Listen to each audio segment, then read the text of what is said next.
independent in thoughts and punk rock in life. It's the Chad Benson Show. Should Shultz run? No, I don't think he should run. I heard Bill say that he's not doing it for the money. I guess he's doing it because the weather's nice in Seattle. But I think that Mike Bloomberg got this right. An independent can't win. All he'll do is end up splitting the Trump vote. And I would think that, Mr. Shultz would rather have as his legacy the fact that he became a billionaire selling Frappuccinos than he helped get Donald Trump reelected president of the United States. I love disruptors. They're great. They are. Uber, Lyft, what are they? Disruptors. Apple, disruptor. Move into a marketplace, disrupt the way that things have been done, change the way that things are done. I love them. They're great. They get things done. They change stuff. And when people come out and they say, oh, please don't do this because all you're going to do is help so-and-so get reelected. Trump, whoever it is, right? Trump baiting him, trying to get him. Hey, Howard, run. Howard, run. Howard, you should run. Howard, you should definitely run. God bless Howard Schultz. Run, Howard, run. Run, Howard, run. Run, Howard, run. Chris Christie. The what if? I like it. Disruptors are great. They're great in business. They're great in everything. They disrupt the way things are done, and in many cases, change the way things get done and make it better. Nothing wrong with that. That's great. It's great. He looks around and he says, you know what? I don't like where the left is going because they're going way too far left. And I don't agree with a lot of the stuff the right has, but they do have some ideas that I do like. So there's a lot of people out there that say that they like being independent because they don't agree with what the parties are about at this moment in time. There's a space here. And maybe the best space of all is that space. You can get more done there, right? Because let's be real. Meghan McCain talked about this and yesterday, and I think this is a perfect example of that wedge issue. Did you support Brett Kavanaugh becoming a Supreme Court justice? I would have not supported that. You would not have supported it. What type of person would you put on the Supreme Court? Somebody who has, I'm a pro-choice person. But these are culture, you already lost me. I'm really pro-life. Yeah. So, I shouldn't lose you. Which lane are you going in? This is the problem. I mean, we should be able to disagree on those kinds of issues and yet come together on what's most important for the country. And what's most being important... conservative and my conservative pro-life values are very important to me. And you're trying to win over, I assume, a lot of Republicans. And there are just some issues we're not going to meet in the middle on. No, we're not. We're not going to meet in the middle on some issues. But a lot of issues we do. But we let one or two issues sway us to the point where that's the way we go all the time. And it's crazy. You know, we always talk about, you see all these politicians, they stand up and they say, what? I know that, such and such group didn't elect me. This side of the aisle essentially didn't elect me, or that side of the aisle, but I'm here to govern and I'm here to blah, blah, blah, blah for everybody. That's not the truth. The fact is we're becoming so tribal that essentially if your team's not up to bat, you feel like, I got nothing.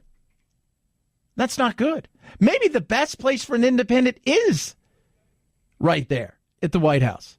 Let the others fight it out amongst themselves. Let the Republicans govern the Republicans, the Democrats go out and govern the Democrats, and maybe an independent is the best person to bridge the gap between the two. 70% of something is better than 100% of nothing. I come at every issue, me, as just that issue. I don't take it on from a Republican side or a liberal side. I just look at the issue and then say, well, what's the data? What's the facts? I don't need to hear stories around anything. I just kind of want it in black and white, and we'll go from there. We'll make up our minds. Some stuff is going to be a little more different, right? Pro-choice, pro-life. I would never want to take away anybody's choice. Is that a choice for me? No. But that's your choice. That's something you deal with on a personal level. There's a lot of stuff that are quote-unquote wedge issues that divide us. But they're a small thing, and now we use that to completely divide ourselves, which is just, it's nuts. It's nuts. It's crazy. Maybe the best place for a person who's independent is at the top. Maybe that is the best place. That can truly be that bridge to try to get some stuff done. But listening to people freak out about him makes me think, this should be very interesting. Absolutely. This could potentially be very interesting. 323-538-2423. At Chad Benson Show is your Twitter. You could tweet at us. Oh, by the way, remember that shutdown thing? Well, we've only got till the 15th to get that thing sorted out again. And today's the first day they're all getting together to talk about stuff. I don't think shutdowns are good leverage. It's a lesson I've certainly learned in my time here. There's been 2 shutdowns since the time I've been there, and the aggressor in neither one was the winner. I think it's important to separate the tactics from the goal and the policy aim, and what the president wants is not unreasonable. It's a fraction of what Democrats have voted for in the past. And more importantly, I think, at least for me, is achieving border security is the key that unlocks the door to doing other things on immigration that he's expressed a willingness to do. Yeah, and I said this yesterday, and I want everybody to understand this. If he goes and declares a state of emergency and decides, I'm going to try it on my own, first of all, it's going to take forever to get through the court system. I think we all realize that. That's where we are. It doesn't matter what side of the aisle that you're on. Anytime a president or any local or state legislators do anything, there's always going to be somebody there to go and file a lawsuit to try to stop whatever it is that somebody else doesn't like, because our courts have become, in many ways, our de facto rulers. But if he says, you know what, I found $7.25 billion. I gave you guys 3 weeks. You couldn't even sit down and talk for 10 minutes. I've decided to declare a state of emergency, and that million people that I was willing to talk about, right? Protected status, DACA, which is far more than 250 or 300,000 originally. You lost that. That's the potential here. That's the potential. So something to think about that. Now, are they going to actually get together and work? That's going to be very interesting to see. It's behind closed doors. It's a panel where there are several Republicans that are on this panel that aren't the Republicans that are all about cheap labor coming across the border, which should help in some way, shape, or form. But in the end, it's, can either of them come together in any way, shape, or form and actually get something done? That remains to be seen. 323-538-2423. At Chad Benson Show is your Twitter. You can tweet at us. Hope you're doing well on this most beautiful of days. It's not cold. I'm in Arizona right now. It's not cold here. It's not 70. Chance of sprinkles. It's a chance of sprinkles. I was looking around, though, and I said to myself, my God, it is just, don't talk. That's what they're saying in certain parts of the country. If you go outside, don't talk. Almost instantaneous freeze. Stay away from outdoors as best as possible. And it's interesting because I was yesterday, they talk about, the Postal Service, right? It's, rain, snow, all of that stuff. What they don't have, because a lot of places today throughout the country, there will be no postal service. And they're like, oh, it's not. No, they leave out cold for a reason, because this is one of the times where they could say, you know what? We don't need the cold at this moment in time. So very interesting. 323-538-2423 at Chad Benson Show is your Twitter. You can tweet at us. Hey, if you're in a relationship, few dates you must remember that require roses. Birthdays, absolutely. Anniversaries. Oh, and yeah, this day coming up, Valentine's Day, it's just around the corner. So you're looking for the biggest, the best quality roses out there, check out my friends at 1-800-Flowers.com. Right now, that's you guys and you and you and you and you and you. I already took care of mine. I don't know, fool. you can get 18 red roses for $29.99. And then, if you want and you're smart, you'll upgrade to 24 for just $10 more. Boom! 18 red roses for $29.99 or 24 for $10 more. Incredible, beautiful, and it's about looking like a winner, guys. Let's be real. Looking like there's a few things you can mess up. This isn't one of them. Don't be that guy that goes to the supermarket and gets those flowers or buys them off the side of the road, all right? Don't do this. Be smart. Get ahead of it. 1-800-Flowers has you covered across the board. Big time. All you got to do is pick your date right there. Maybe in the morning on Valentine's Day, right? Maybe in the afternoon, but make sure they're there. Be smart about this. Be smart about it. They are my Rose Authority. They should be yours. It is 1-800-Flowers.com. Order 18 red roses for $29.99 or upgrade to 24 red roses for only $10 more. Go to 1-800-Flowers.com. Click on the radio icon. Enter code Benson. That's 1-800-Flowers.com. Code Benson. Hurry. Offer ends today. 323-538-2423 at Chad Benson Show is your Twitter. You can tweet at us. Chad Benson Show.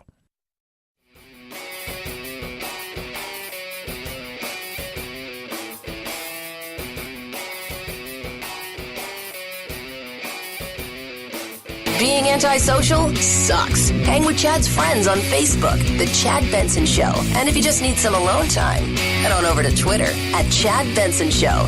Either way, we can't wait to meet the real you.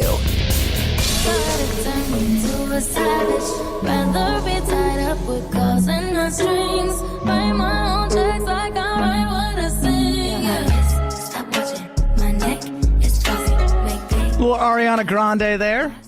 Phil and I have been known to be a little smitten with the kitten that is Ariana Grande. So she got a tattoo to celebrate this song, 7 Rings. It's already got over 102 million views. It's the official video. You can check out all the YouTube kids. And she got it on her palm. And she put the kanji symbol for 7. And then she put the kanji symbol for hoop or circle or ring or wheel right next to it because it's 7 rings. The difference is in Japan, when you put them together, it means something different.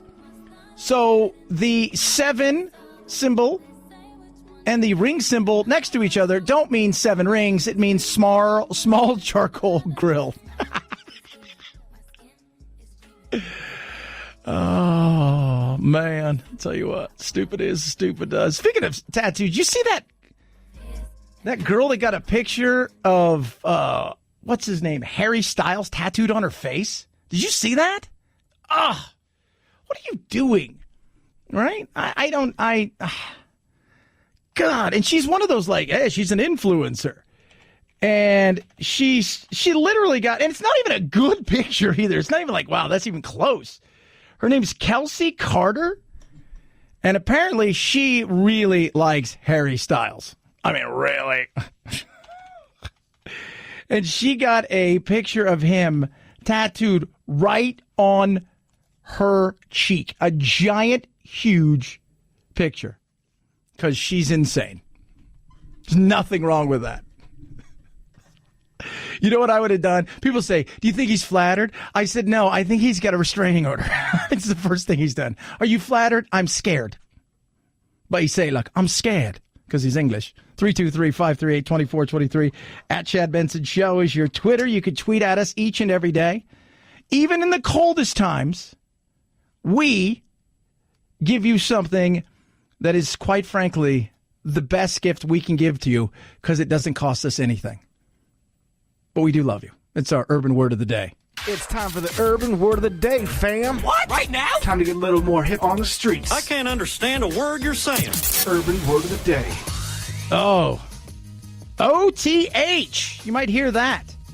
There's another one of those things where you're like, well, what does that mean? Oh, the humanity. Oh, the humanity. That's right. Oh, the humanity is another way that kids are now saying, oh, my God. Because OMG is just out right now and oh, the humanity is in. So OMG out. Oh, the humanity. Oh, the humanity. OTH in. That's your urban word of the day. Thank you for saying that in dated urban slang so that I'll understand you. That there was the urban word of the day. We damn stretched your cranium. Whenever an officiating is part of any kind of discussion post-game, it's never a good outcome for us. We know that, our clubs know that, our officials know that. But we also know our officials are human. We also know that they're officiating a game that moves very quickly and have to make snap decisions under difficult circumstances. And they're not going to get it right every time. As I say, they're human. Yeah, they're human. And that right there is Roger Goodell. And look, the reality is they made a huge mistake, the officials, in the NFC Championship game. And it's awful. It sucks, right? It really did cost. I would say I'm 95% sure that it cost the game for the New Orleans Saints. In saying that, last year I was 95% sure they were going to win the game against Minnesota, and then lo and behold, what? Things went a little bit south. But it is what it is. It's a bad situation, and he stood up there today, and you know what? Credit to him. He took a bunch. He didn't apologize. Right? He didn't do this big mea culpa. Like, I'm so sorry. He didn't do that. I think what he did was pretty damn smart. Look, they make mistakes. We're going to look in the future doing some other things. We got all kinds of stuff we might be able to do with replay. We will look again at instant replay. There have been a variety of proposals over the last, frankly, 15, 20 years of should replay be expanded. It does not cover judgment calls. This was a judgment call. Yeah, and that's what it was. I don't want it expanded to the point where it's ridiculous, because you can call a penalty on every single play. Could you imagine that? No. I think the last 3 minutes of the game, maybe the last 2 minutes of the game, possibly, or each half, it's just frustrating. It is. I get it. But I don't want to take the humanity out of it. 323-538-2423 at Chad Benson Show is your Twitter. You can tweet at us. Fat people on airplanes? What? Chad Benson Show.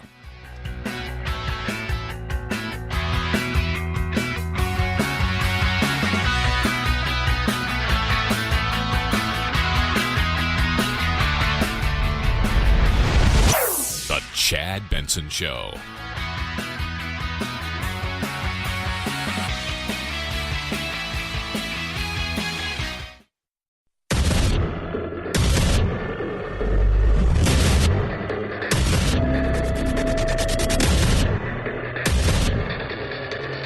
Independent in thoughts and punk rock in life. It's the Chad Benson Show. A lot of people have worked at the White House. Understand this. Those jobs, doesn't matter who's president of the United States of America.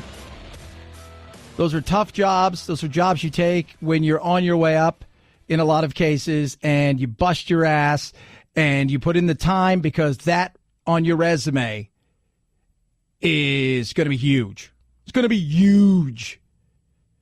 But with this White House is totally different. The sell-by date is moved up, meaning you're going to be out of there before you know it. For every day you put in this White House, it's probably equivalent to 3 days in other administrations. The chaos is nuts, and everybody who leaves gets a book deal. Some of them, they're just bitter exes who want to air dirty laundry that should have been kept in-house. For others, they offer a refreshing look. And a guy named Cliff Sims, who was a communications aide at the White House for about 15 months, is offering a different look. Now, Trump's already come out and attacked him. Who's this guy? He's a moron, blah, blah, blah, blah. But I've read excerpts of the book, and I will tell you, I think it's a very real, refreshing, honest look at the White House that the others, they don't offer anything other than salaciousness. They're not offering any, they're offering crazy salaciousness because they're trying to grab your attention with tabloid-like headlines and very little truth in that. And they take a little bit of something that may be true and expand it to ridiculousness. This guy, while Trump is again going after him, I think offers a very real look into Trump's presidency. Great paradox of the Trump presidency that you've got a guy who, he's had more Washington Post Pinocchios than every president combined, and yet at the same time is perhaps the most authentic person to ever hold the office in a way. And how do you think he's authentic? Just in the way that he basically looked at the American people and said, this is who I am, you know everything about me. He's pretty much exactly the same behind the scenes that he is out in public, and I think that resonates with some people. So even the things you hear about him that are bad, it's not like anyone's surprised. Yeah, right? Like, this is me. You knew that I told you I caught a fish. You said, oh, it's a largemouth bass. I said it was a great white shark. I did catch a fish, but again, and he lies about stuff that you don't need to lie about. And he is, in so many ways, just he's the consummate, just fast talker, just nonstop, full of crap guy. But in saying that, he does get stuff done. And he's real. You knew exactly what you were getting with him. How many presidents and politicians do we know exactly what were really the authentic them? But that sell-by date comes quick. The 15 months you were there, it was the most cutthroat, toxic, mean-spirited, draining work environment you had ever encountered. Yes. That's not good. Yeah, no, it's not. And it was definitely a tough place to work. I mean, look, there's a reason the book is called Team of Vipers. Right. I point out in there that I was a participant in some of that. Right. Well, it revealed a lot about myself. I learned a lot about myself there. And I think I say things like I had a warrior spirit but lacked a servant's heart. Does this president have a servant's heart? Oh, man. I think in some ways he does, and in a lot of ways he doesn't. Yeah, but that's any president, right? You think they're all great because they smile and pat you on the back and say you're a swell person? They turn around, they're like, give a rat's ass. I mean, you have to have somewhat of an ego. He's got that, right? You have to have some sort of confidence about doing something. He's got that, right? And look, again, he was never a saint. Let's be real. He was never a saint. But this book by this Cliff Sims, again, read some of the excerpts. We're going to try to get him on. I will tell you this. What I find to be is a lot of the stuff that I've read is a lot of what we talk about here. If you're looking for the straight truth, you're not going to get it. If you're looking for some craziness and some wackiness and chaos, I've said from day one, it will always be chaos because I think Trump thrives in chaos. It's one of those people that thrives in chaos. But if you're looking for somebody who's just straightforward and blunt and says, I want to stick the square peg through the round hole, that's this guy. Look, what I try to do in this book, though, is try to help people get inside his head and understand what makes him tick. One of the things you have to understand about Donald Trump is while, everyone is raised with a certain moral hierarchy, the things that they feel like are important morals to have. For Donald Trump, the highest moral is winning, and he will do whatever he has to do to win. And when you understand that, then all of these other things that he does make a little bit more sense. Well, highest moral is winning. For him, winning is money. Well, I think winning money, and winning an election, and all of those things. And I look at what Anderson Cooper said. Winning with him is money. You talk to most people who are uber successful. I mean, uber successful. 50, 100, 2, 3, 4, $500 million, billions of dollars. You talk to them. It's no longer about the money. Hasn't been about the money forever and a day. It's about the achievement. It's about doing something that other people said you couldn't do, right? It's about being a disruptor. It's about changing things. It's an achievement more than it is money. Because at some point in time, it's just a number on a bank sheet. There's 400 of them, and you don't know what it is. Somebody asks you, what's your net worth? These guys, they don't know what their net worth is on a given day because of stocks and all these kinds of stuff. So it's about achievement. And winning. And legacy for a lot of these guys. Legacy. Now, the big question, is he the R word? Not that R word. I've never heard Donald Trump say anything in private, act in any way in private that made me think in any way that he had a racist bone in his body. Mm-hmm. The Charlottesville incident, though, I think he felt under siege. I think he felt attacked, and his instinct is to punch back and double down. But I do think that those are opportunities that were missed to really bring racial reconciliation and healing in a way that, that kind of the president only can. Yeah. And I did think we've talked about it as has a lot of talking heads, that he missed the opportunity. He missed an opportunity to do something. But Trump only knows what Trump knows, right? He's Hulk smash. That's, it's not Hulk, oh, pet the kitty. No, it's Hulk smash. That's what he does. That's what he does. But I think it's a refreshing look that isn't salacious, Doesn't talk about the Stormy Daniels. Doesn't talk about the Omarosa stuff. Doesn't talk about... It talks about, hey, it's a tough job.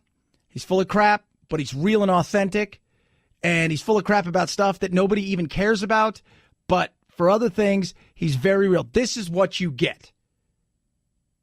And I think that's very real. 323-538-2423. At Chad Benson Show is your Twitter.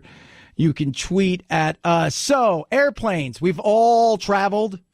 At least most of us have. You get on an airplane, and sometimes you're stuck in that awful position of being in the center. And sometimes while you're in the center, it's a little tight. It's tight nowadays anyways, right? Like airplanes are making it so stick people are the only people that should be in there. Producer Phil, what is the etiquette in the center? If you're in the center, you get both armrests? Is that the way that works? I don't know. I'm rarely in the center seat. So I think that's supposed to be the etiquette. If you're in the center, you get both armrests. Well, this lady was in the center of a United flight from Las Vegas to Newark, and she was not happy because of the, how should we say, the people of size. Ladies and gentlemen, when you find your seat, if you wouldn't mind stepping out of the aisle to allow those passengers behind you to pass. Thank you so much. This will expedite our boarding process. Excuse me, can you find her another seat? Because I will not be verbally abused by this or anybody else. Yes. I will not be verbally abused by anybody. Okay. I'm not tolerating it. I can't sit here because this boat's so big. I'm left and right. I can't even sit here. Now, she's one of those ladies that probably complains about everything. She feels that way when you look at the video, right? She already said, I'm not politically correct. So what? I mean, own what it is, right? Own what it is. So she's sitting there. The people they're not the largest people I've ever seen, right? They're not. Are they big? I believe their BMI is probably up there, right? I'm trying to be nice is what I'm trying to do. I'm trying to be nice. Do they cast a big shadow in the sun? Maybe. They're bigger, but they're not ridiculous. They're not like 5, 6, 7, 800 pounds. Not like that. So she was pissed. And then they kind of get into it. And of course, race has to come into this because she's white, they're black. Listen to what he says. I can't sit like this. I just can't do this. Okay, just go stand in the back and we'll find a new seat. Thank goodness. I get Sally. Oh my God. You should be ashamed of yourself, man. Well, I'm not politically correct. Why don't you sit in between those two? Kiss my fat, okay? America. He says, why don't you make America great again? It's one of those things where you're like, traveling is stressful. I get it, right? There's better ways to handle things, right? I don't think it needs to turn into a race thing. She didn't say eat a couple salads, and she didn't have to call them, I think, fat pigs. They didn't need to call her the B word. Nobody wins in this. Nobody wins in this. But again, it's one of those things where everybody who's traveled, you've been in that situation. And the biggest thing I blame isn't these two, right? Or these three. It's the airlines. They're making this smaller and smaller, right? You get in there and you're like, oh my God, like this is nuts. Yeah, smaller and smaller and smaller. And everybody feels like they're gigantic. You can be just like 15, 20 pounds overweight and you can be like, I feel like I'm spilling over this, right? It's tough. And you're in a sardine can. And you're flying for 5 hours next to people who are intruding in your space, and it can be frustrating. We saw last week that, a guy was pissed because they threw him and his family off because they said he stank. I get it, right? I don't think anybody's a winner here, but I have a feeling she probably bitches about everything, right? She goes to Starbucks, the foam's not right. She feels a little prissy. That's all I'm saying. 323-538-2423. At Chad Benson Show is your Twitter. You can tweet at us. Love hearing from you. I'm asking people today, and I want you guys to tell me why single-payer system is something you'd be interested in. Why is the single-payer system something you'd be interested in? I see the frustration. I understand the frustration for a lot of people out there. But this is, and many people say, a litmus test for the Democrats. They look around the world and they see everybody else. Well, the reality is we as a country are not a monolithic country of 8 million people or 3 million people. We're not what you see a lot of in Europe that everybody says, ooh, we should be more like them. We're not that.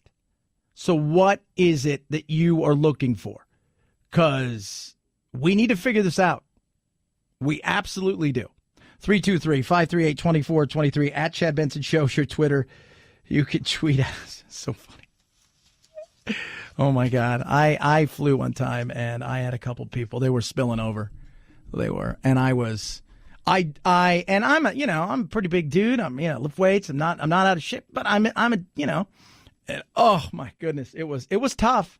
And it was one of those things where I'm like, okay, I'm going to go to the bathroom before the plane takes off because I know I'm never getting out of here. And if the plane was to crash, we're going to be in the exact same position. 323-538-2423 at Chad Benson Show's your Twitter. It's the Chad Benson Show.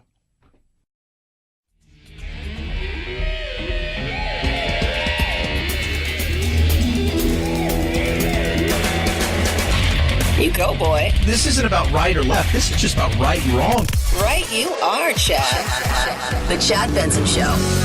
A dozen detectives on the case in Chicago looking into the beating of Empire star Jussie Smollett, the attack thought to be a hate crime. And the FBI is also helping out, looking into a threat against Smollett in the form of a letter made before the attack Tuesday morning. Smollett told police his attackers yelled MAGA country, as in Make America Great Again. Meanwhile, Empire creator Lee Daniels got emotional in a video showing support for Smollett. You didn't deserve, nor anybody deserves, to have a noose put around your neck, to have bleach thrown on you.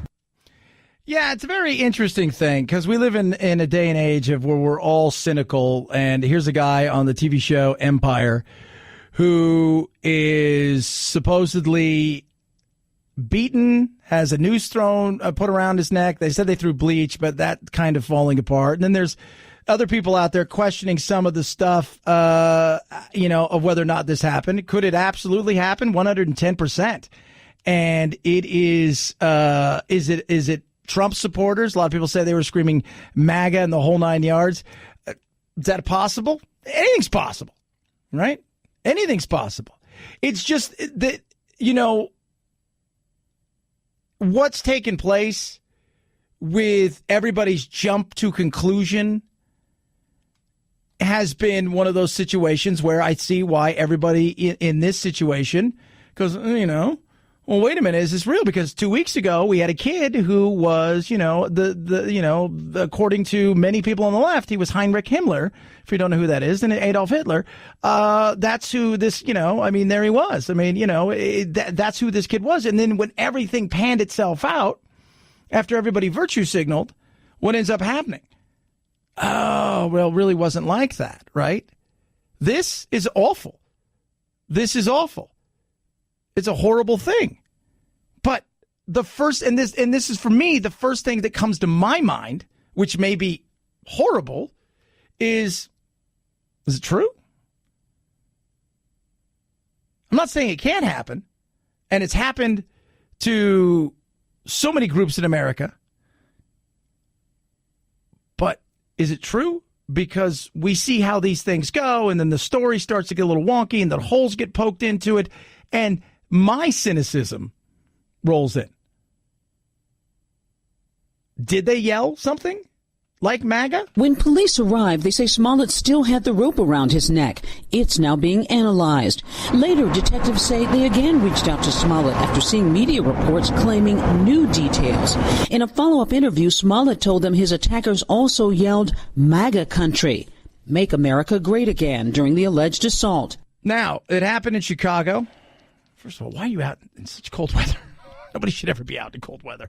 The second thing is they think maybe they've got some potential footage of local surveillance cameras, and Again, it's an ugly situation, but in this day and age, I'm just so cynical about so much of this stuff anymore that it's hard to go, ooh. And if it did happen, find him, prosecute the hell out of him for a hate crime, throw away the key, boom. I got no problem with that. But it's not hard to see why people get cynical when we always end up hearing a portion of a story. 323-538-2423 at Chad Benson Show is your Twitter. You can tweet at us. People are texting in about the airplane. Like, I always get stuck between two big people. And if you don't know if you've ever been stuck between two big people, you might be one of the big people. Chad, you're a jerk. Oh, my Lord. 323-538-2423 at Chad Benson Show. That there be your Twitter. Check out thechadshow.com.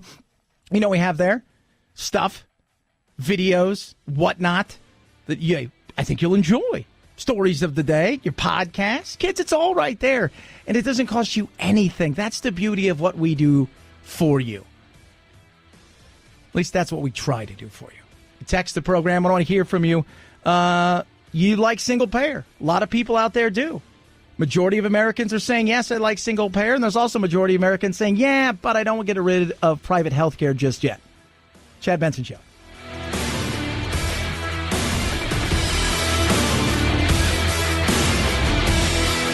This is the Chad Benson Show.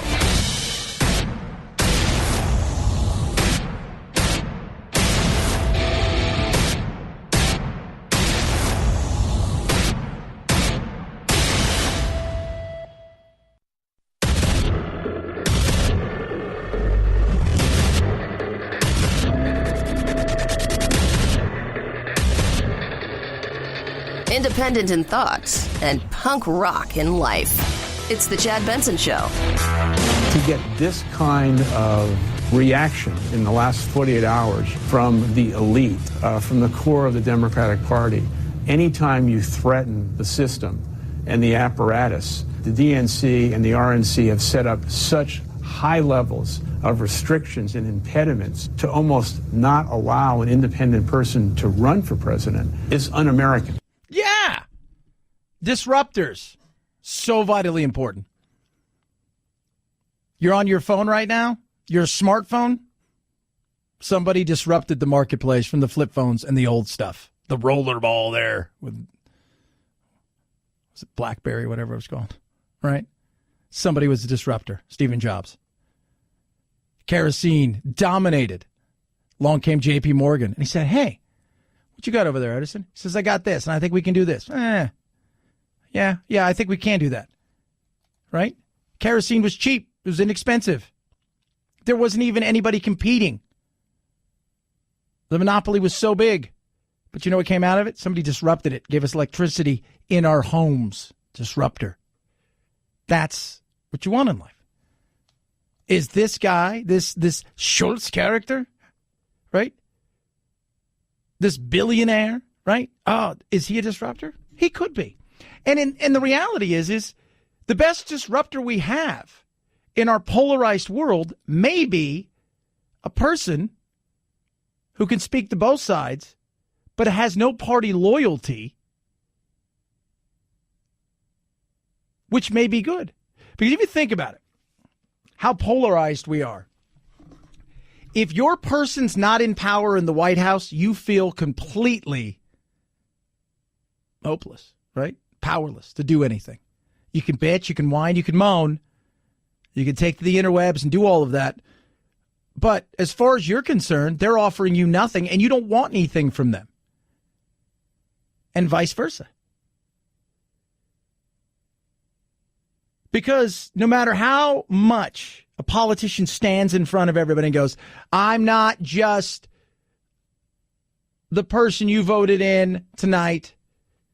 I'm the person who is here to govern and to lead all of us, even the ones that didn't. Everybody's like, yeah, I don't care.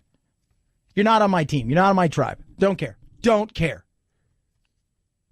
Maybe having that bridge is going to be a helper. I like the fact that he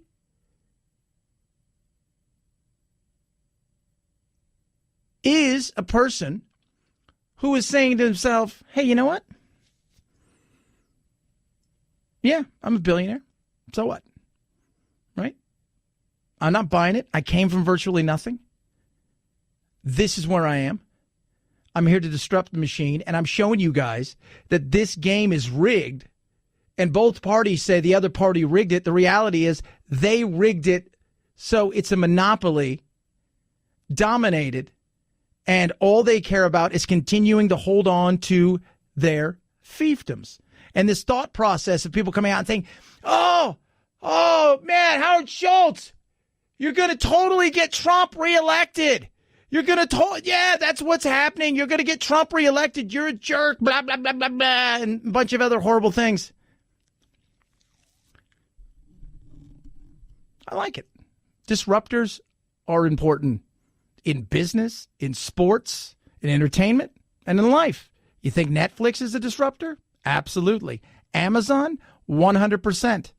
iTunes? Yeah, disruptors.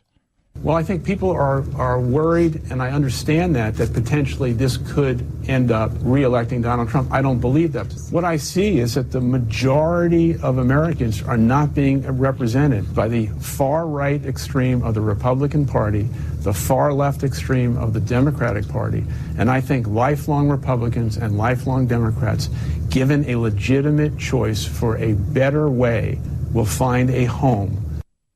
A legitimate choice, and that's a big thing. Because so far, our third-party options are Jill Stein and the Green Party, or whatever the hell that thing was. You know, Gary Johnson, who just looked, there's not a legitimate third party. A legitimate third party here? Him? Potential?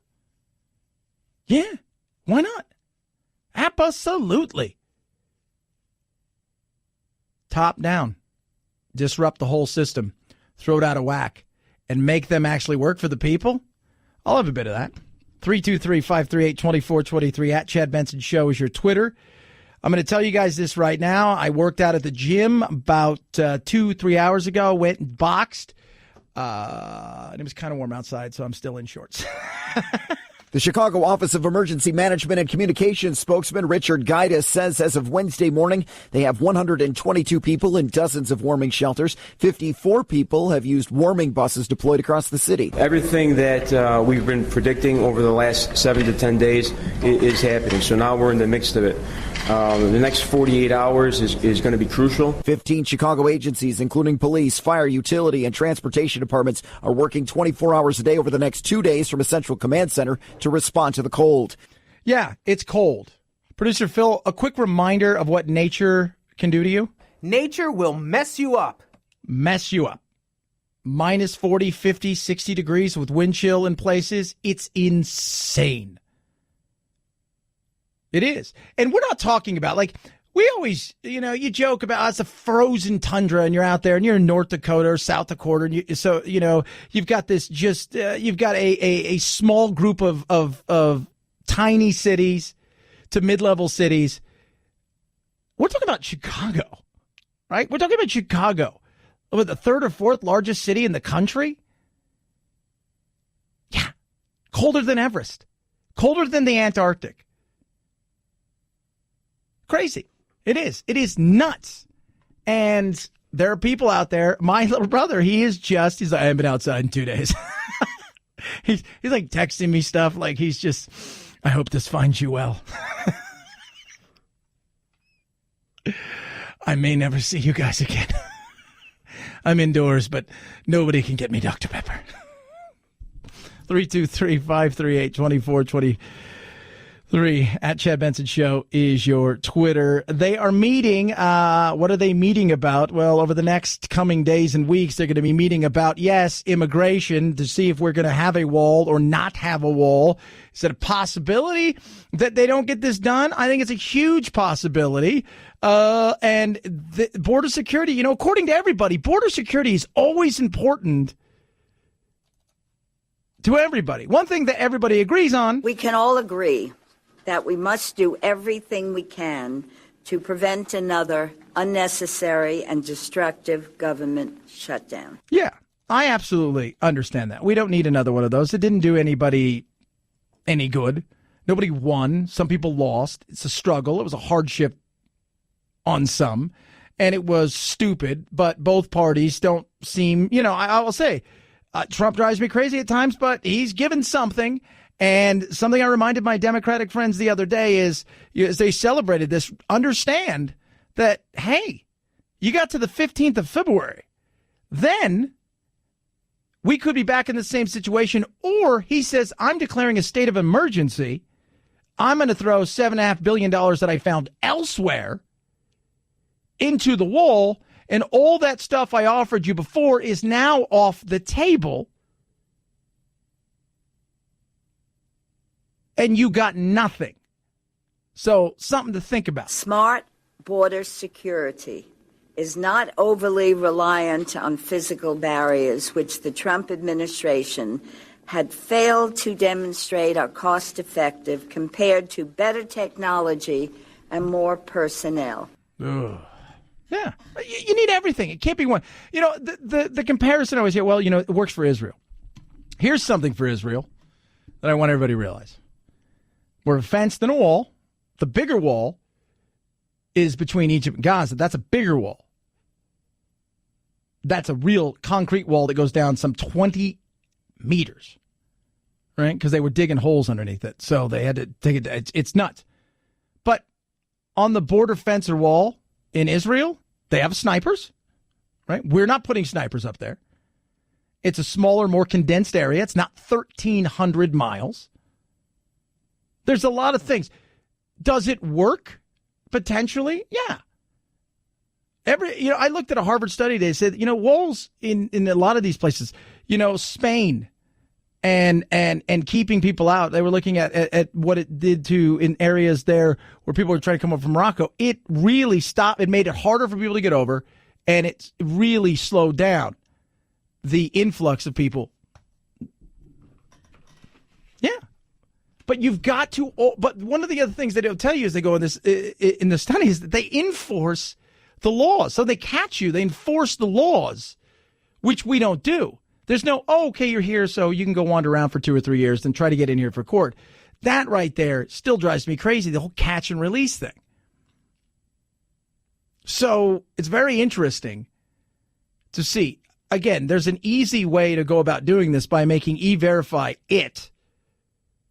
Coming after business owners who hire illegally, making it easier for people to get temporary work visas to come here. It's not a hard fix. When you start doing things like that, you'd be surprised that once the jobs dry up, the people coming here illegally will also go, well, if I'm going to be broke and homeless, I might as well do it in my own country. 323-538-2423 at Chad Benson Show is your Twitter. You can tweet at us. Tammy just tweeted at us from the beautiful Las Vegas. Says, my mom's in Chippewa Falls, Wisconsin at a very warm -55. Do you just sleep at the station? I will say a couple weeks ago, I mean, I had to, I had ice on my windshield for like 2 days in a row, but I did. I survived. It was tough. I had to wear short sleeves. But I had to put a jacket on because it was a little brisk, but only until the car heated up. 323-538-2423 at Chad Benson Show is your Twitter. It's the Chad Benson Show.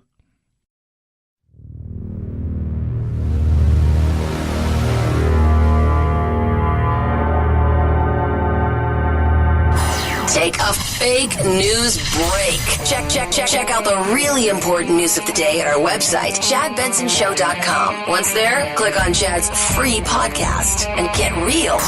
The Chad Benson Show, where truth and the American way live. Print free. Little Lily Johnson faces another week in quarantine. Freaking out at every little rash, every little cough. Everything. The 7-month-old might have been exposed to a growing measles outbreak when she visited a nearby clinic in Vancouver, Washington. I've just gotten to the point where I'm angry. He's angry because doctors believe that Lily, still too young for a vaccination, was put at risk by people who chose not to vaccinate their children. Oh, no way. People are doing that? Yeah. WTO, that's the World Health Organization, says that's one of the biggest threats are, you could say anti-vaxxers, right? Right? You could say that. They got another word for it here. They got another phrase for it that makes it seem a little bit more politically correct. Pediatrician Paul Thomas treats hundreds of vaccine-hesitant families. They have concerns about the safety of vaccines, so they're hesitant to do a vaccine. Public health experts are already watching 14 so-called hotspots around the country where they're seeing a delay or refusal to vaccinate.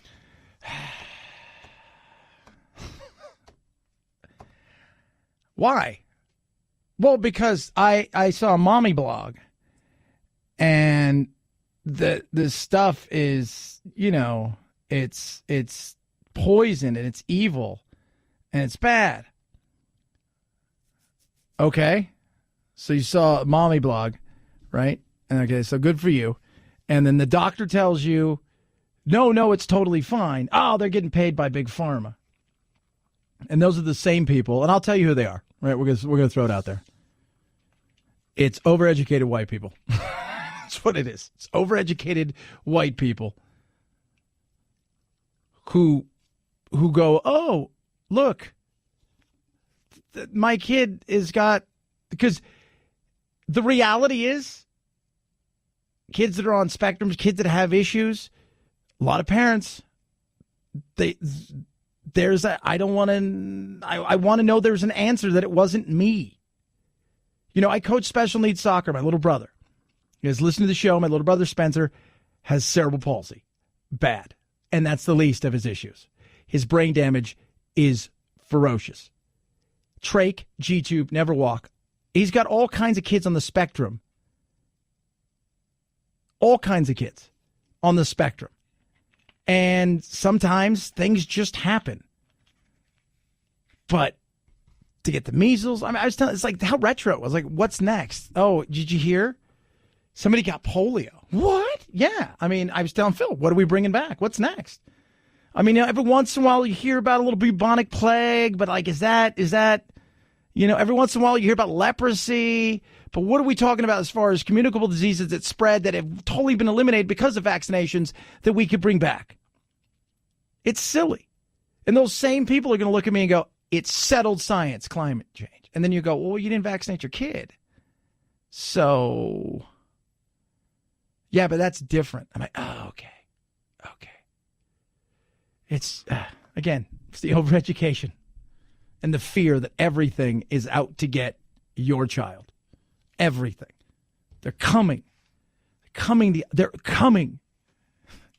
This weekend, it was great. They were sitting there with Jack, and we're talking about, he always asks me, and then, what's it like to be able to, I took him to school Monday morning, and he's like, because he doesn't live that far from his school. And he's like, I wish I could bike to school. Did you ever bike this far, Dad? I'm like, yeah, I biked a lot farther. He's like, really? I'm like, yeah, that's what we did. And he's like, oh, it's like, I would love to do that, but, but none of his friends do it.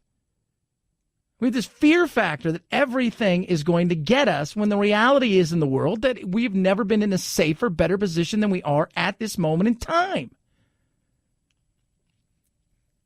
But there's this, I don't know what it is.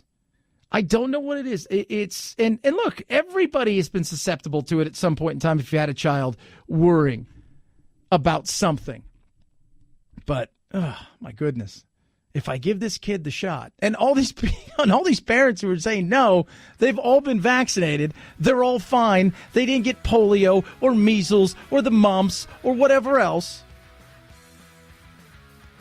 But because somebody on the interwebs told them, well, there you go. 323-538-2423. Single payer will take it on, plus Venezuela. Chad Benson Show.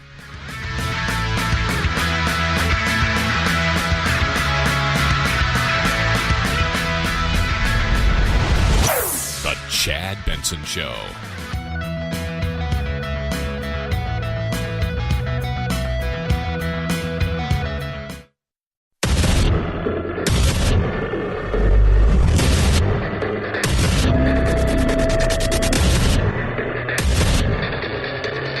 Independent in thoughts and punk rock in life. It's the Chad Benson Show. You support the Medicare for All bill, I think initially co-sponsored by Senator Bernie Sanders. I believe it will totally eliminate private insurance. So for people out there who like their insurance, they don't get to keep it? Well, listen, the idea is that everyone gets access to medical care, and you don't have to go through the process of going through an insurance company, having them give you approval, going through the paperwork, all of the delay that may require. Who of us has not had that situation where you got to wait for approval and the doctor says, well, I don't know if your insurance company is going to cover this? Let's eliminate all of that. Let's move on. Yeah. It's funny. Today, something pops up on my screen that the VA, which is kind of what they're kind of advocating for, is trying to figure out how they can ease veterans waiting to get care, make it easier for them to go to private places to get the care they need because they're not getting the care they need. And we've heard about this over and over again. Now, Kamala Harris, who is climbing in the early polls, came out and she did her town hall, which, by the way, drew really big numbers for CNN compared to what CNN normally gets that night. Easily in the demo of that 25 to 54, that kind of area that she's really going to be pulling for, just absolutely crushed it. We have to appreciate and understand that access to health care, it should not be thought of as a privilege. It should be understood to be a right. It should be understood to be something that all people should be entitled to so that they can live a productive life, so they can have dignity. And having a system that makes a difference in terms of who receives what based on your income is unconscionable, it is cruel, and in many situations that I have witnessed, inhumane. Okay, so you want to do away with lots of people's jobs, you want to destroy an industry and then bring in your own. And look, I'm no big fan of the way the insurance industry's run. I think there's too many administrators. I think the power brokers have to go to where the other power is to make sure that everybody is getting what they need and vice versa, i.e. you go to Washington and you lobby the hell out of things. Howard Schultz, who's going to run as an independent, that's his big thing. He's an independent that leans left, by the way, talks about the fact that Harris wants to do this. Now, Harris has already started to walk this back. Howard, you compared Democrats' proposal to universal health care akin to a border wall in 60 Minutes. Is that what you mean? Well, you just played Senator Harris as saying she wants to abolish the insurance industry. That's not correct. That's not American. Well, what's next? What industry are we going to abolish next? The coffee industry? I don't drink coffee, so I wouldn't care. But no, he's right. So you want to get rid of a full industry, but you don't want to get rid of it. You just want to transfer it from private to public, meaning we're going to take it away from here, we're going to destroy it, and we're going to bring it in. Understand that Obamacare was never meant to be anything more than a law that could withstand enough court challenges that on paper will survive, knowing full well that the greatest thing that they could do was survive long enough to bankrupt the system, and therefore, voila, I hear it more and more. Somebody tweets at me last night, well, Chad, all of these progressive ideas are great. Yeah, they all sound great. More people agree with them. Great. More people agree with them. Doesn't mean they're right. It doesn't. Again, I could walk into school today and said, how would you guys love to have recess all day with a little bit of schoolwork rather than the other way around? They'll all agree with me, but doesn't mean I'm right. Not going to move the ball forward. No, there's a way to get this done. And I've been asking people all day on Twitter, what is it that I see the frustration of people? People don't want to pay this ridiculous amount anymore for what they see as subpar health care, paying huge deductibles that they're never going to reach unless they get vitally sick, having some arbitrary person somewhere look in a book and say, yeah, we're going to die for this, or it's frustrating as hell. I've said it, man. You got a broken arm in England. Yeah, you just walk in and say, my arm's broke. Boom, there you go. They take care of you. Away you go. Voila. Right? But it's not free. It's expensive. It comes with taxes. Lots of them. Even liberal-leading think tanks have said, Bernie's idea is going to cost about $28 trillion over the next 10 years. So think about that for a second. You're going to add almost $3 trillion onto a budget of what, $4 trillion? So we're going to have to double taxes? And people say, well, we're going to save money elsewhere, so that'll bring some of the costs down. Okay, let's just say for the sake of argument, we bring some stuff down. I'm willing to split some of the difference there. There's other consequences on that road to hell. Government's going to start to negotiate with doctors. They're going to say, you're taking this or nothing. Doctors will say, screw it, I don't want to do this anymore.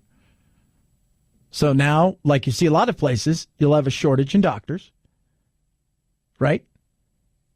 So you're going to be bringing doctors in from all over the world that are willing to work for what you say. Secondly, the costs are still going to be the same for getting a lot of these things. And I'm not just talking about pharma. So what's going to happen is hospitals are going to struggle to maintain and keep afloat. So you're going to be less facilities, less doctors. That doesn't sound like fun. That doesn't. I'm willing to listen. I'm absolutely willing to listen to whatever. I said, you know what? Why not give people the public-private option? Right? If you want to go on your boss's health care, knock yourself out.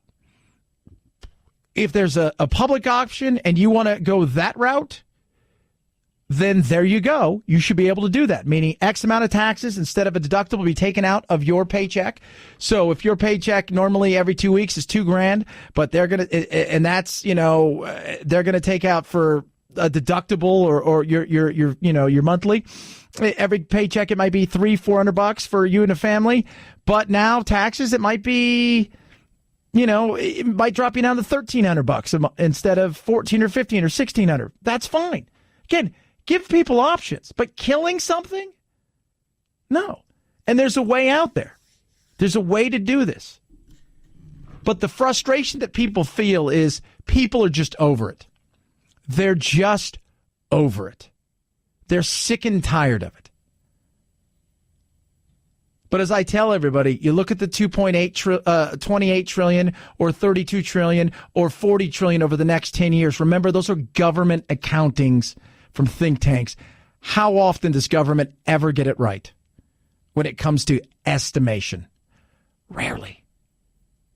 Usually you can double that, and even at that point in time. I think there is a way to potentially do both, but I see the frustration in people's eyes. I do. And I talk to people every day, and I hear their frustration, and I've said it all along. It's coming. It's coming. Is it coming tomorrow? Probably not. But is it coming sooner than people think? Absolutely, I think so.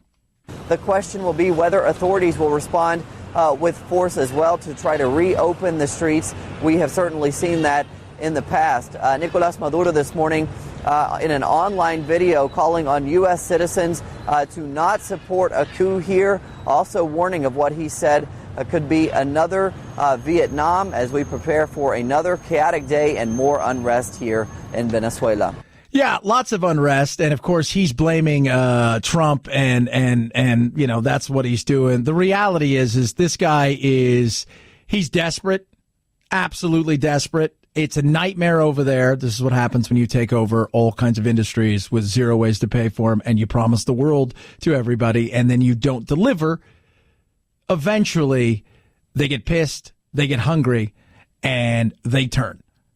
And that's what's going on in Venezuela. And it's the chances of it still getting out. You can blame the U.S. all you want, right? You can blame us all you want. This is all you're doing. This is all you're sitting on the largest petroleum reserves on the planet, and you still couldn't make it work. You destroyed industries. You starved people, and you saw just an absolute deluge of people running to the border to get the hell out of there. And you've caused a humanitarian crisis, but that's all our fault. It is. No, it's your fault. It's absolutely your fault. Now, is it going to become a civil war? It's possible. Right now, what you're seeing is the military is kind of standing on the sidelines. Some have already moving over to Gallardo, right? One guy is some of them already moving over there. Others are just saying, yeah, we're with the president, Maduro, right now. And others are saying, yeah, we're not doing anything. But I think sooner rather than later, this thing's going to go south. And people want to change. They're miserable. The one thing that they were able to do under the socialist regime was make everybody miserable. See? They're all sharing in something. Misery. 323-538-2423 at Chad Benson Show is your Twitter. You can tweet at us. I'm so excited for the game this weekend. I'm getting super excited. My man, Sean McVay. It's not necessarily who's right, it's what's right. And that's what we try to be consistent with. But everything is foundationally driven in building and developing those relationships, getting to know these guys. And I think once you have that set, then that enables people to feel comfortable to be vulnerable. It opens up the lines of communication where you can give the clarity from a coaching standpoint. And the biggest thing with that communication is it's got to be clear, open, and honest, but it's also got to be ongoing. And he's 32 years old. He just turned 32. He's got several guys on his team that are older than him. And sports, like a lot of things, has changed in so many ways. Because it used to be you had guys who were, they were tyrants. They were able to do whatever they wanted. The players had very little sway in anything, and it's changed now. And more important than being great at X's and O's, great coaches are great psychologists. Right? That's what they are. That's what a leader in a lot of ways is nowadays. Right? Like, that's why I could look at somebody who's an independent leader and say, okay, cool. How can you be a great psychologist? How can you be this amazing psychologist by bringing two groups of people who disagree with one another and dealing with them on an individual basis rather than a giant blanket basis that we do now? And football, like a lot of other things, work, sports, that's what leaders are now. How can I deal with individuals in an Instagram, in a me, in a look at me, and I want it now kind of way? It's not the 65-year-old who is grumpy and throwing a fit. Bill Belichick, oddly enough, runs a tight ship, but he wins over and over, and it's a top-down mentality so the players buy into it. And sometimes he brings guys on, they don't buy into it. They don't last very long for them. But for most of it now, they're all looking, everybody's like, well, they're looking for the young genius. You know what they're looking for? The young, smart person who gets it in a modern age. And I think that's across the board in everything. 323-538-2423 at Chad Benson Show, Twitter. Tweet at us. I want to hear from you. What is it that, when it comes to single payer, that you're open to? And are you open to it? Pitch it to me. 323-538-2423 at Chad Benson Show is your Twitter. All right, kids, big game is Sunday. You're going to see instant replay. I saw yesterday they're talking about instant replay on judgment calls, like that horrible call in the Rams-New Orleans game in the NFC Championship game that cost New Orleans probably a trip to the Super Bowl. Well, guess what? Blink also has cameras, and they have instant replay. Say somebody's outside, right? They got those motion-activated cameras. And boom, next thing you know, you get an instant replay of somebody who was looking around at your house. Case in the joint, right there on your smartphone. Boom. This is what you can do. Get Blink today. You're going to love it. So easy. It's 20% off all camera systems during the Blink's big game sale. These cameras are so easy to set up. Let me tell you something. I did it. They're wire-free, run on 2 AA lithium batteries, last up to 2 years. Blink's live feed option is incredible. You can check out your pets, look at your house, make sure things are going on even when you're not there. It's got a smartphone app, and it works with Alexa. It is incredible. No contracts with Blink, no subscriptions. It's amazing. 20% off.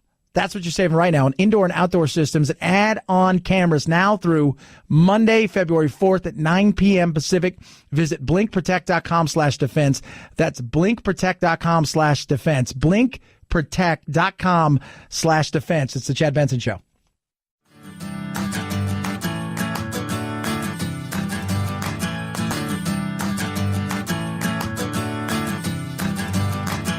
Running with scissors sounds great compared to this. Say woo!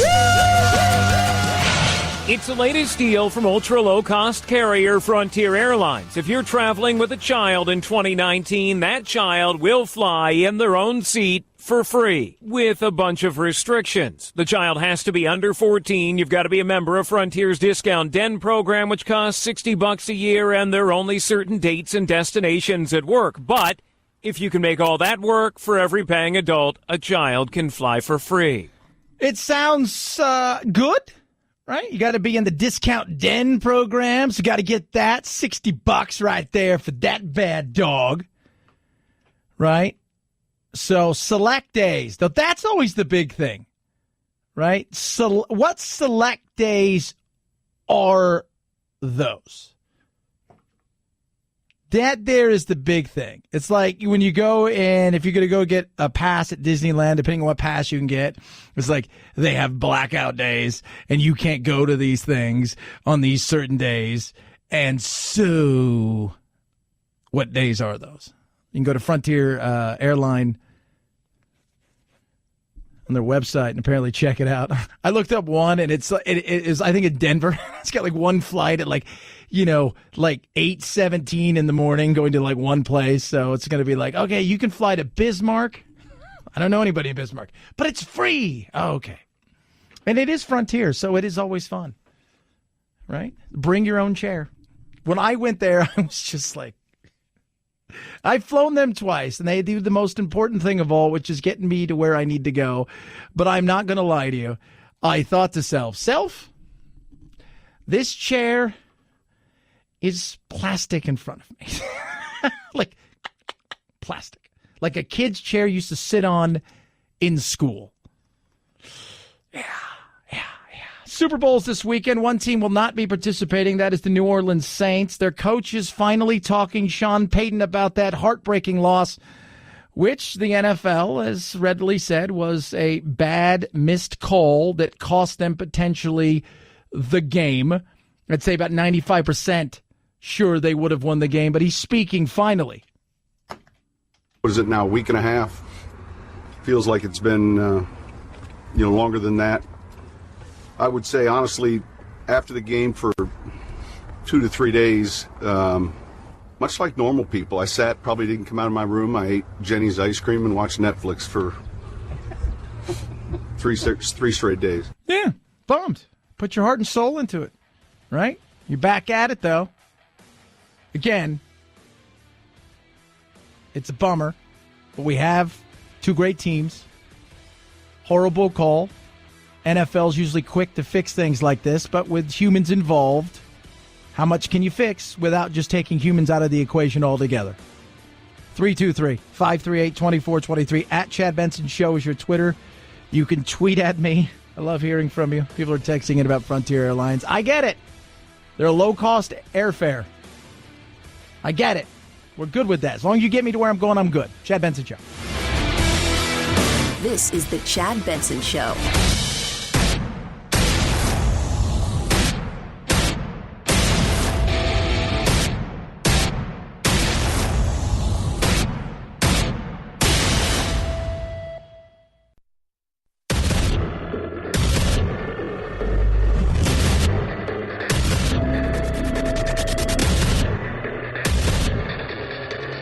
Independent in thoughts and punk rock in life. It's the Chad Benson Show.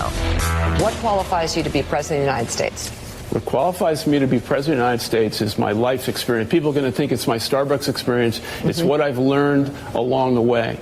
It's sharing success. It's recognizing that every business decision is not an economic one. And it's an understanding, a real understanding, that somebody has to restore the promise of America. Yeah, Howard Schultz today on with Morning Show. By the way, if you've not seen Morning Show lately, I ask you to take a look at it because something's going on with Joe's hair that is, well, quite frankly, it's amazing. I don't know what it is. It's pretty awesome. It's just starting to maneuver its way up in the air. Kind of, it seems to be doing stuff on its own that is spectacular. I don't know if that's Mika's doing, right? You know, if he's Posh Spice to his David Beckham.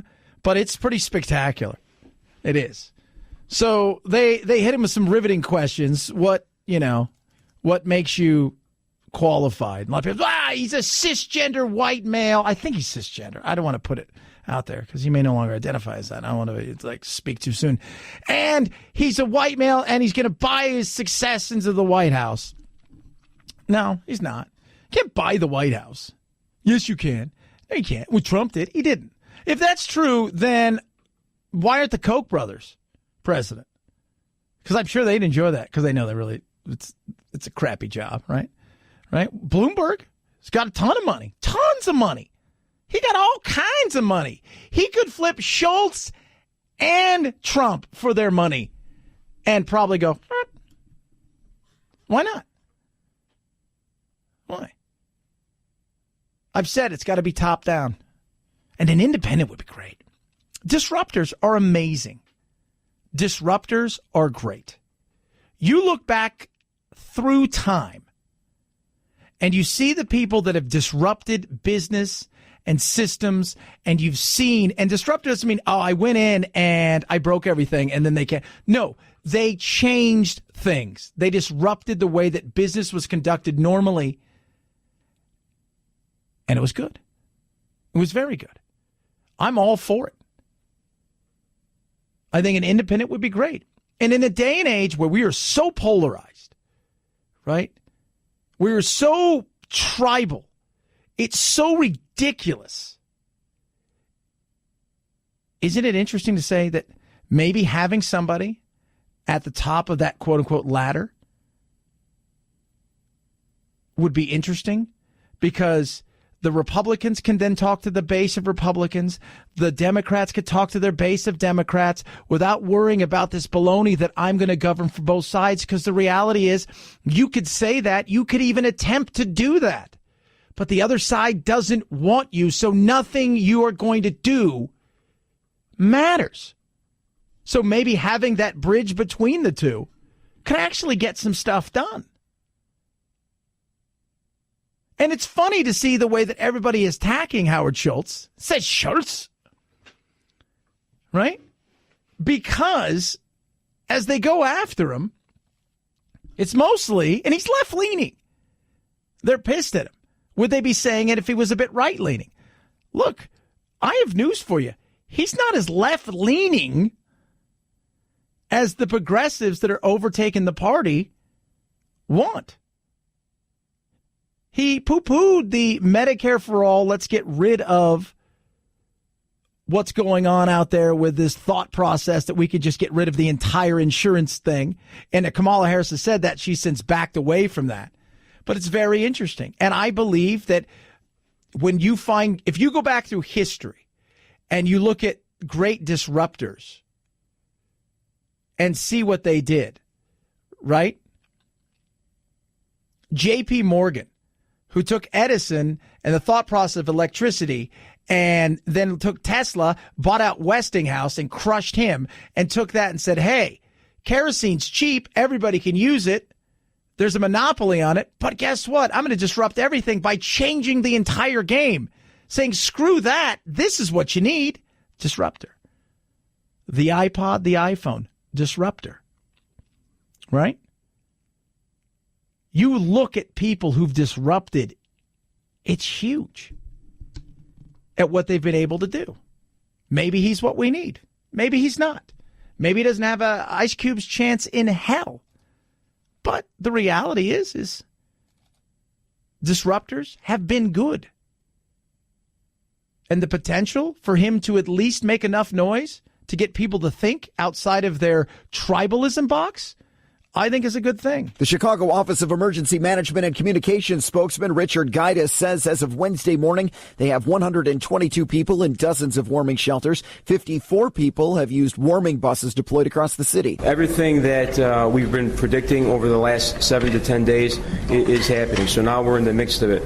The next 48 hours is going to be crucial. 15 Chicago agencies, including police, fire, utility, and transportation departments, are working 24 hours a day over the next 2 days from a central command center to respond to the cold. Yeah, it's freezing. And, we joke about, being out in the Dakotas somewhere where, it's just frozen tundra and therethere's not a lot around. There's 100,000 people. Chicago's the fourth biggest city in the country. It's massive, right? Fifth, depending on what, rankings you're looking at.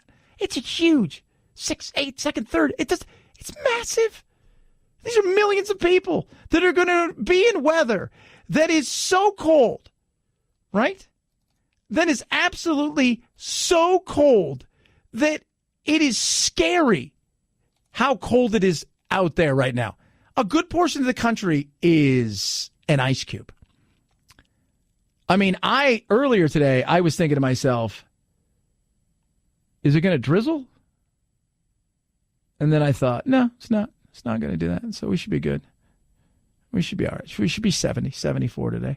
Chad, you're a jerk. I'm just saying.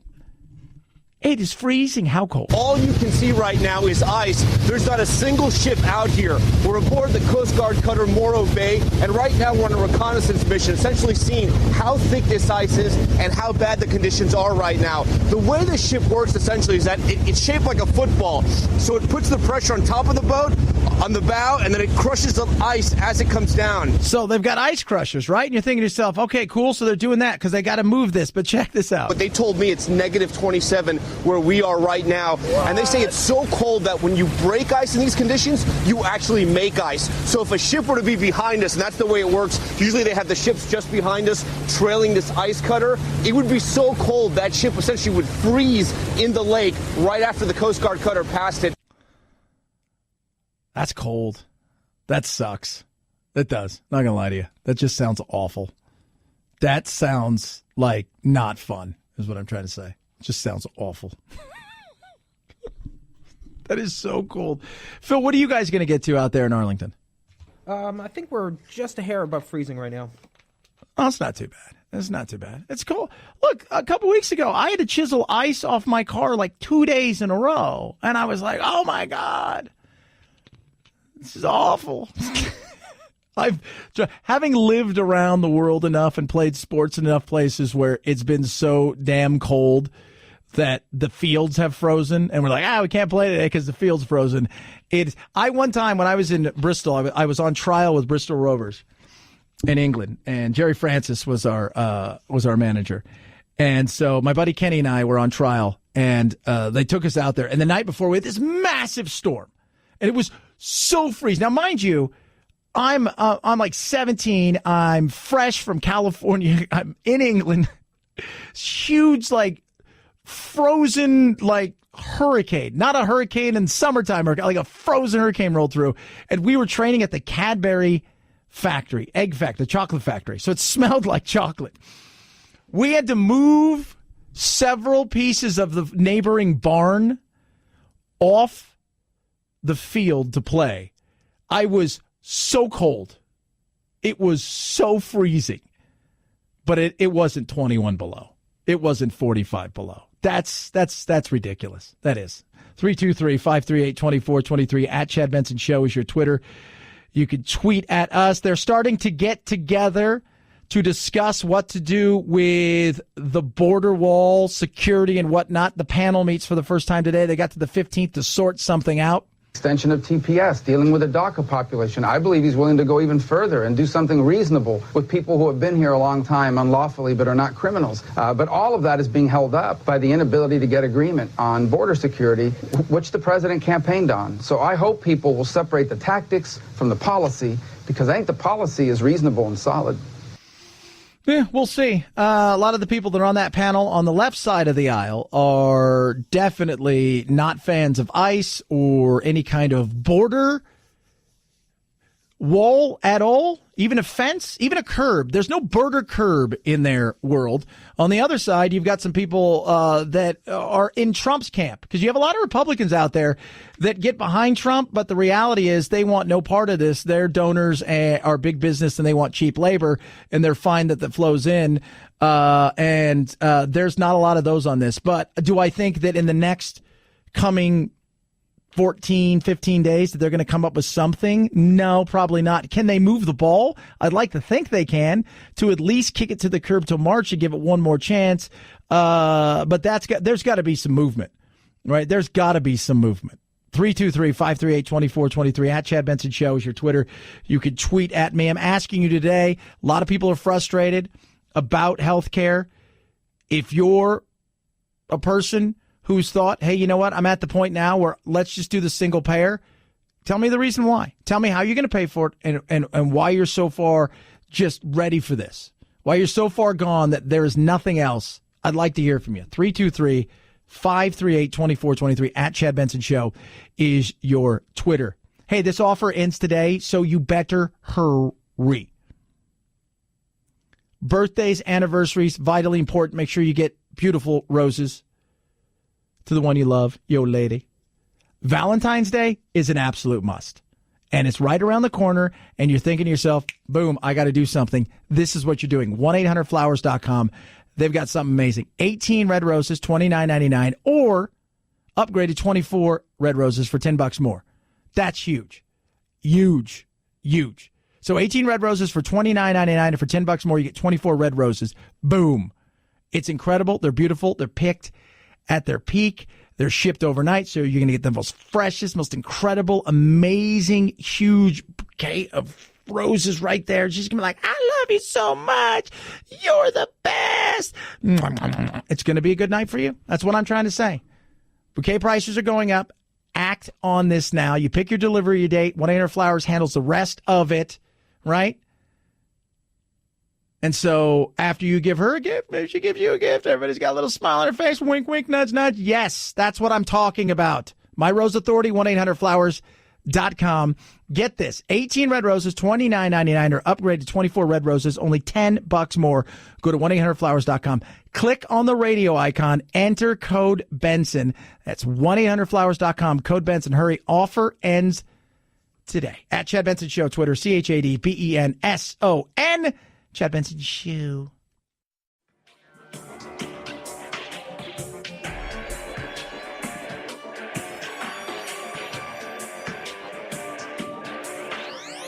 Warning, no snowflake zone. Uninformed opinions are in danger of melting. The Chad Benson Show.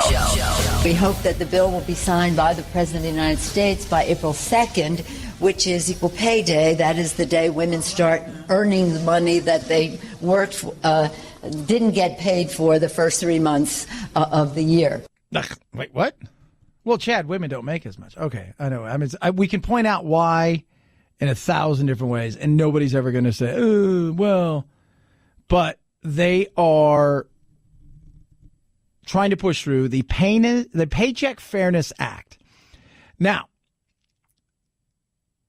this would essentially close all the loopholes in the Equal Pay Act of 1963, which was, I remember that. I was like, wow, that's a great act. But I don't really remember that because I was like 7 years from being born.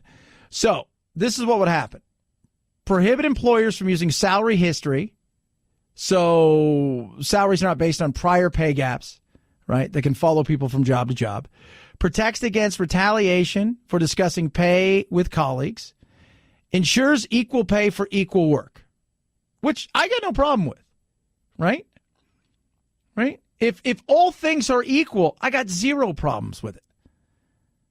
A few of the usual, gender, race, and ethnicity, and some of the other stuff that doesn't have to do with just the equal pay things.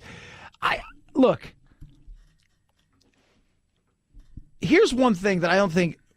I think a lot of women, you listening out there, are smart enough to get is, in this day and age, it's not just, it's all guys. You're competing against other women. And for a lot of women out there, they're saying, I don't want a family, at least not now. I want to build my career. And some women are saying, I want a family. And guess what? As a business owner, they're looking around going, that person right there is more valuable to me because this is my business, right? It's my business. So that person there, the competition isn't just, guys. It's all guys and guys get, no, the competition is everywhere now. For years, it was the same thing for men, but people didn't understand that. Men who are willing to go out drinking afterwards with their clients and do things as opposed to getting home to their families got the promotions and made more money. It was a sacrifice. Now the women are finding out, well, this game is ugly for everybody at times. I'm great with equal pay for equal work. if all things are equal. Right? If all things are equal. But how often does that happen? That's a fair question to ask. Does it happen as much as people think? Probably not. But, hey, we'll see what happens. It's going to be interesting. We hope Trump signs it. I'm sure he's going to. I'm sure he can't wait. He's like, I hope Nancy gets me that bill. I do. Speaking of Trump, another person who worked for Trump has written a book. Trump has already fired back at him. And it's very interesting because the book and the stuff that they talk about in the book, well, let's just say that it seems to be a pretty fair assessment of a lot of what we talk about here. But, of course, Trump is already taking swipes at it. We'll touch on that. A measles outbreak, because it's settled science to not be settled science. And wait till you hear the story about fat people on airplanes. People of size. Chad Benson Show.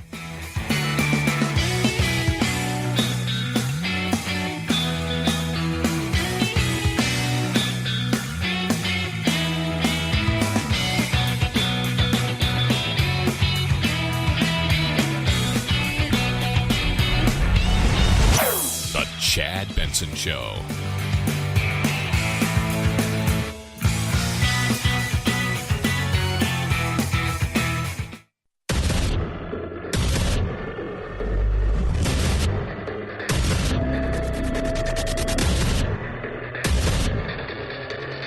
Independent in thoughts and punk rock in life. It's the Chad Benson Show. Everybody writes a book. You work for the White House. Even if you were just, what'd you do? Well, I made rolls and I was part of the dishwashing staff, but I knew Trump, so I'm going to write a book. And there's a communication aide who has written a book named Cliff Sims, and Trump's already come out and attacked him. It's a very interesting book. First of all, you got a big advance. To write this book. And it may be the most honest book about Trump that's out there. I've read bits and pieces of it. And it's not like the other ones who was all about salaciousness and all of that stuff. There's, a little bit of stuff. I think any White House is going to have some of that. But I think this is really a very interesting way that he's done it, because Trump's already come out and destroyed the guy. Who's this guy? Who is this guy? Who is he to write a book? He doesn't even know me. I can't even remember him, blah, blah, blah. The usual stuff that goes on. But the excerpts I've read, I could say, yeah, this is kind of what we've been saying. Great paradox of the Trump presidency, that you've got a guy who, he's had more Washington Post Pinocchios than every president combined, and yet at the same time is perhaps the most authentic person to ever hold the office in a way. And how do you think he's authentic? Just in the way that he basically looked at the American people and said, this is who I am, you know everything about me. He's pretty much exactly the same behind the scenes that he is out in public, and I think that resonates with some people. So even the things you hear about him that are bad, it's not like anyone's surprised. Yeah, which is true, right? We're always like, that's always the thing with politicians. They'll say anything in front of a camera, but it's the hot mic that always gets them in trouble. Well, Trump is the walking hot mic. You know everything. What do I always say? There's a sell-by date when you get hired at the White House, particularly with any administration, but particularly with this one. The 15 months you were there, it was the most cutthroat, toxic, mean-spirited, draining work environment you had ever encountered. Yes. That's not good. Yeah, no, it's not. And it was definitely a tough place to work. I mean, look, there's a reason the book is called Team of Vipers. Right. I point out in there that I was a participant in some of that. Right. Well, it revealed a lot about myself. I learned a lot about myself there. And I think I say things like I had a warrior spirit but lacked a servant's heart. Does this president have a servant's heart? Oh, man. I think in some ways he does, and in a lot of ways he doesn't. Yeah. Look, and I find that to be real. Like, that's real. He's not throwing it under the bus. He's telling people a lot of what they already know, but they don't really, they believe it. They think that's kind of the way it is. But what they hear from other people, who are other people? People who are pissed off at the world. People are angry because they feel like Trump stabbed them in the back or pushed them down a flight of stairs or did whatever. They felt wrong, so they're that angry person that's going to get even with you. But again, it's one of those things where I think if you're looking at an honest, authentic look into something, it might be this communication aide that worked in the Trump White House for for some 500 plus days who has the most refreshing and real book and things to say about stuff. Look, what I try to do in this book, though, is try to help people get inside his head and understand what makes him tick. One of the things you have to understand about Donald Trump is while, everyone is raised with a certain moral hierarchy, the things that they feel like are important morals to have. For Donald Trump, the highest moral is winning, and he will do whatever he has to do to win. And when you understand that, then all of these other things that he does make a little bit more sense. The highest moral is winning. For him, winning is money. Well, I think winning money, and winning an election, and all of those things. I've got news for you. You talk to most people who are uber successful when they say, winning is money. It's not. It's not. They get to a place where they're comfortable, and it's about achievement. That's what it is. It's about winning. They want, there's enough, they got enough. They want other things. But for Trump, yeah, absolutely. Winning is vitally important. Now, there's the big question that they ask old Cliff Sims here, the book writer of the Vipers book, about him being that big racist, that evil racist.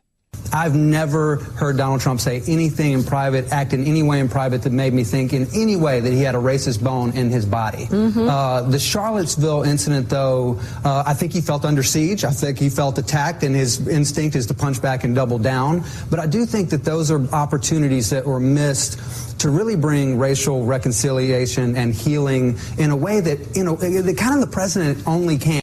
Yeah. It's very interesting.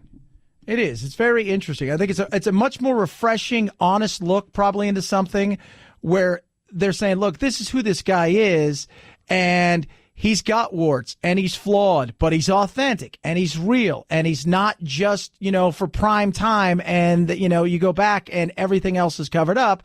And I think a lot of people kind of recognize that. That's what made him what he was during the campaign and got people excited about it. And then the fighting is ugly at times, but I think it's a real refreshing look into something. And even though Trump's coming out and tearing it apart, you know what? Maybe Trump used to step back and say, well, maybe he's helping me a little bit more than he's hurting me. 323-538-2423 at Chad Benson Show is your Twitter. You can tweet at us. Nothing makes me smile more than settled science. Little Lily Johnson faces another week in quarantine. Freaking out at every little rash, every little cough. Everything. The 7-month-old might have been exposed to a growing measles outbreak when she visited a nearby clinic in Vancouver, Washington. I've just gotten to the point where I'm angry. He's angry because doctors believe that Lily, still too young for a vaccination, was put at risk by people who chose not to vaccinate their children. What? Why wouldn't they do that? Oh, yeah. Because the science, the same people are going to tell me that it's all settled science with climate change. Or the same people say, well, I'm not going to vaccinate my kid because my kid's going to get autism or whatever thing else that they could think of. They're going to be on the spectrum, and it's all because of this. And you know how I know? Because a mommy blog told me about it, and it's true. So now there's a measles outbreak. Now there's a measles. If you're going to go retro, don't go retro with diseases. Like, you want to wear, oh, hey, that's something from the 70s. Go ahead. You want to get an old car? I'm cool with that. Even listen to some old music. But retro diseases are uncool. Pediatrician Paul Thomas treats hundreds of vaccine-hesitant families. They have concerns about the safety of vaccines. So they're hesitant to do a vaccine. Public health experts are already watching 14 so-called hotspots around the country where they're seeing a delay or refusal to vaccinate. World Health Organization said it's one of the big issues, one of the things that is putting the globe at risk are vaccine hesitators. Is that what they call them? They're no longer anti-vaxxers. So are you vax deniers? Oh, that's a good one. You're a vax denier. Vax deniers, you're the worst. That's so funny. Oh, my Lord. Just get your damn kid vaccinated. Well, what if? What if what? Right? What if what? Well, what if I did it? It's ridiculous. But this thing on the internet said, shut up. It drives me crazy, right? Drives me crazy. It's the picking and choosing of stuff that just you sit there and you shake your head. And you say to yourself, come on, really? I'm waiting for the first kid that gets polio. I'm going to go, wow, you went super retro. 323-538-2423 at Chad Benson Show is your Twitter. You shouldn't laugh about it, Chad. Then get your damn kid vaccinated. So imagine this. We've all been there. We get on an airplane to fly in the sky. And we're going to go from Vegas to wherever we're going from. And you have to squeeze into the center seat. And you're not happy. Woman did that earlier this month.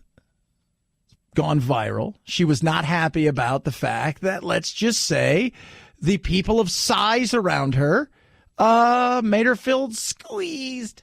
Ladies and gentlemen, when you find your seat, if you wouldn't mind stepping out of the aisle to allow those passengers behind you to pass.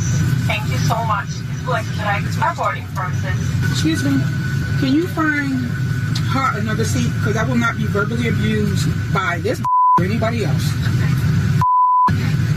Yes. I will not be verbally abused by anybody. Okay. I'm not tolerating it. I can't sit here because it's both so big. I'm left and right. I can't even sit here. They're both so big. Now, I've seen a picture of the two.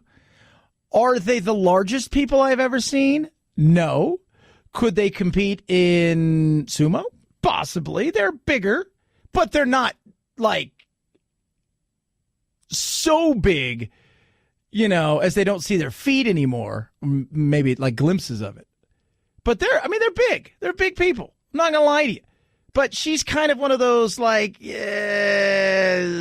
know, whiny women that whine at everything. Whiny person, don't want anybody to be offended. But she's kind of got that attitude. But then they turned it into, she said something, then they say something, and then they make it racial. They do. And it's just, it just goes downhill.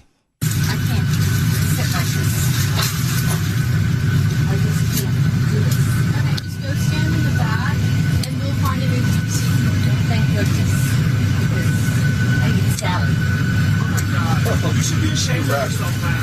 Well, I'm not political correctness. You're political correctness.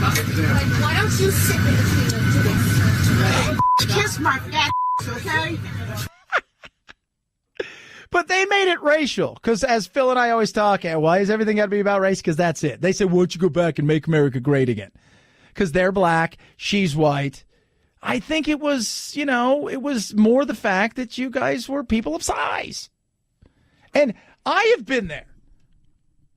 Everybody's been there. You get there, and you know who I blame? I blame the airline companies.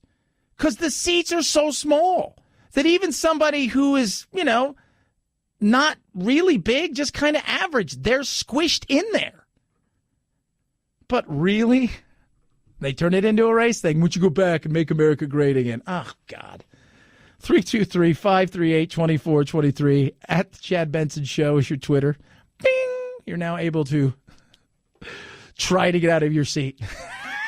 I know you need to put the seatbelt on. I'm squished in here. 323-538-2423 at Chad Benson Show is your Twitter. You could tweet at us. And everybody right now is thinking, oh, God, I've been on there. I've been on there. I've been on planes where you're squished in there. It's awful. It is just the worst. Hey, I read a study today. The less sleep you get, the more pain you have. Meaning if you're sore anyways without a good night's sleep, guess what happens? That pain is exacerbated. It's better for you, not only productivity at work, it's better for you as far as weight goes, because if you're exhausted, you're looking for more fuel, which is food, and that food is going to pack on the pounds. It's time to start getting with it. MyPillow. MyPillow is incredible, 100% machine washable and dryable, made in the USA, backed by a 10-year warranty, and you've got nothing to lose right now. It's a perfect way for you to try it. 4 MyPillows, 2 premium pillows, 2 go-anywhere pillows, half the price, comes with free shipping and a money-back guarantee till March 1st. You're not going to find a deal like this anywhere else. What are you waiting for?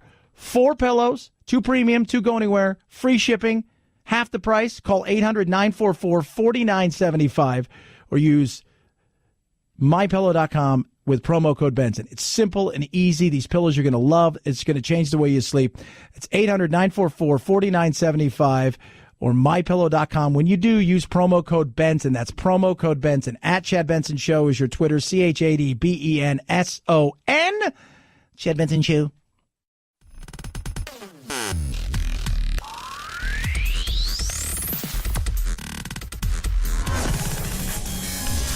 Sniffling, sneezing, stuffy head thing going on? Time for your daily dose of Vitamin Chad. We understand the frustration of the fans. I've talked to Coach Payton, the team, the players. We understand the frustration that they feel right now, and we certainly want to address that. Yeah. That right there, Roger Goodell, having to answer questions still about New Orleans and what took place there. And probably the toughest thing. He hasn't apologized. I don't think he should apologize. It was a mistake. He talked about the fact that, guess what? Guess who referees the game? Human beings. Whenever an officiating is part of any kind of discussion post-game, it's never a good outcome for us. We know that, our clubs know that, our officials know that. But we also know our officials are human. We also know that they're officiating a game that moves very quickly and have to make snap decisions under difficult circumstances. And they're not going to get it right every time. As I say, they're human. Yeah, they're human. They're human. They made a mistake. But you do have the technology to make things, better if the mistake's made. The problem with is, at what point do you wipe out having referees altogether because you have the technology? And some of those are judgment calls, because if you wanted to, you could probably call 3, 4, 5 penalties on every play, and the games are going to last forever. We want perfection, but I want perfection in the human realm, and that will mean at times there will be mistakes made. We will look again at instant replay. There have been a variety of proposals over the last, frankly, 15, 20 years of should replay be expanded. It does not cover judgment calls. This was a judgment call. The other complication is that it was a no call. And our coaches and clubs have been very resistant, and there has not been support to date about having a replay official or somebody in New York throw a flag when there's no flag. And it's the judgment call side of things, because if you're going to take out the human beings, I don't know. I don't want that. I don't want that side of things. I think you just let it roll, right? It sucks. And maybe you say, hey, you know what? The last 2 minutes of the game, the last 3 minutes of the game, if there's something like that, then maybe. But not the whole game. Not the whole game. Speaking of flying, went from people who were nutritionally overachieving and making other people uncomfortable, and then the other person being a horrible human being, and then it went going back and forth. How about a good story? It's the latest deal from ultra-low-cost carrier Frontier Airlines. If you're traveling with a child in 2019, that child will fly in their own seat for free, with a bunch of restrictions. The child has to be under 14. You've got to be a member of Frontier's Discount Den program, which costs $60 a year, and there are only certain dates and destinations at work. But if you can make all that work, for every paying adult, a child can fly for free. That doesn't seem like a lot. So it's $60. You join a little thing, and I'm sure the restrictions are you got to fly Monday, Tuesday, Wednesday, Thursday. You can't fly Friday, Saturday, and Sunday, and there's certain times. That's still not bad. For somebody like me, travels a lot. That doesn't seem like a bad idea, but it's Frontier, so it's like you got to bring your own lawn chair. Bing! I'm kidding, Frontier. I've flown on you twice, and you did the thing that's most important. You got me from point A to point B, and that's all that matters. 323-538-2423 at Chad Benson Show is your Twitter. You can tweet at us. Got the Instagram as well, as the kids would call it, the Gram. It's also at Chad Benson Show. And we got Facebook. Yeah, the Chad Benson Show. Go like us there. Check out all the stuff. We got videos up. A lot of stuff coming. And check out thechadshow.com and grab your podcast there. Got you over the hump. That's what we do. We aim to please, and we do it all for free. Have a good rest of your day. Night, Jack.